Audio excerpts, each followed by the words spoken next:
Bonsoir Sébastien. Qu'avez-vous ressenti hier soir sur la scène de cette magnifique salle ? Une pression et une responsabilité énorme parce qu'il y avait quand même 800 invités. Il y avait le prince qui était là, la princesse qui était là au premier rang. Il y avait les caméras. Il y avait vraiment, quand on se rappelle de l'histoire, je veux dire pendant les 75 ans, ce gala a eu lieu avec des personnes incroyables qui sont venues présenter, qui ont assisté à ce gala. Donc à la fois j'avais vraiment une pression et une responsabilité, mais à la fois beaucoup d'adrénaline. J'étais hyper fier. C'était un honneur de pouvoir présenter cette soirée et donc j'avais envie vraiment de le faire bien. Donc c'était un mélange de peur, d'adrénaline positive, d'honneur et de responsabilité. Quel souvenir garderez-vous de ce 75e gala de la Croix-Rouge monégasque ? Plein de choses, c'est que déjà c'est un gala extraordinaire, dans une salle extraordinaire qui est la salle des étoiles. Le mur derrière s'est ouvert et après le plafond s'est ouvert et on a assisté à un magnifique feu d'artifice, sans parler du concert incroyable de Jamiroquai, et c'est-à-dire un artiste comme ça qui a bercé toute notre jeunesse, qui chante pendant plus d'une heure face à nous, on est au premier rang. C'était juste incroyable et le public qui était là, qui répondait présent et en même temps qui a participé énormément à la tombola et donc les fonds qui ont été récoltés. Donc de voir qu'il y a tout cet engagement, c'est des super souvenirs. Après je garde aussi un souvenir d'un exercice pas hyper simple à faire pour moi, donc j'ai dû travailler, préparer mes plateaux avec Tatiana et donc c'était à la fois comme un nouveau métier pour moi de présenter comme ça. Pourquoi c'était si important pour vous d'être là hier soir et de soutenir la Croix-Rouge monégasque ?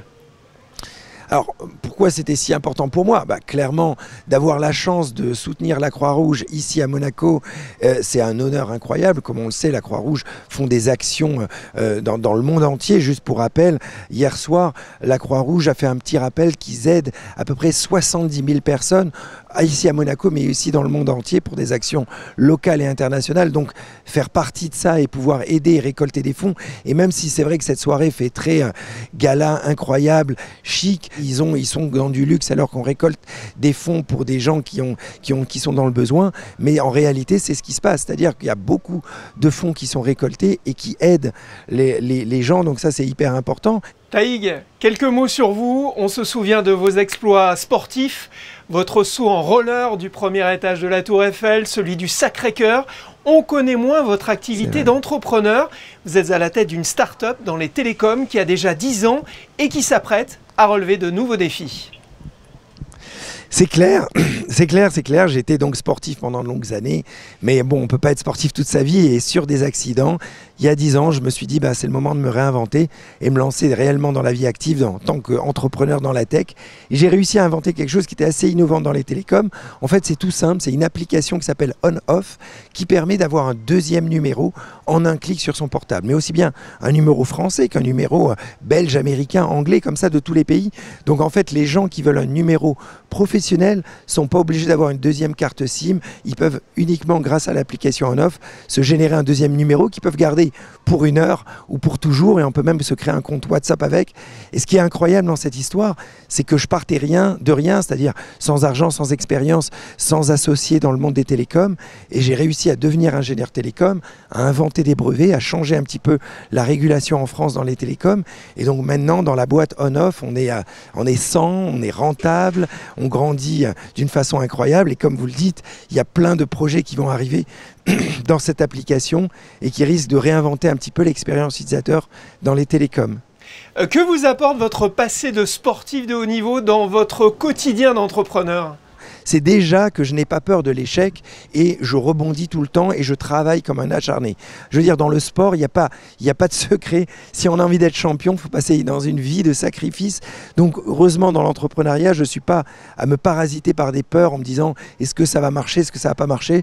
Juste, je travaille comme un acharné et je suis tellement passionné. Généralement, quand on fait un sport, on le fait vraiment par passion. Et donc, je me suis passionné pour les télécoms et le fait d'être tellement habité par cette passion, je l'ai partagé à mes 100 collaborateurs. Donc on arrive tous au bureau avec le sourire, avec la mission de réinventer l'expérience utilisateur dans les télécoms, etc. Donc ça m'aide énormément et de rien lâcher. Et le sport n'est jamais très loin. Vous avez eu la chance de porter 2 fois la flamme olympique, notamment il y a 2 mois sur le viaduc de Millau.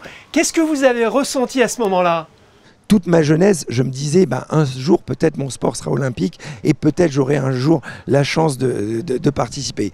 Bon, quand je vois les années, sûrement ça n'arrivera pas, en tout cas quand je suis suffisamment jeune pour participer. Par contre, quand même porter la flamme, c'était un honneur incroyable, en plus pour la France, pour Paris 2024, sur un lieu emblématique qui est le viaduc de Millau, mais surtout d'avoir pu le faire en roller. Et vous qui êtes passionné, un petit conseil avant de quitter la Principauté, allez voir la collection privée des torches olympiques du Prince Albert II. Formidable exposition à découvrir au Grimaldi Forum. Merci Taï Chris d'avoir été notre invité à l'occasion du 75e gala de la Croix-Rouge. Merci. Merci.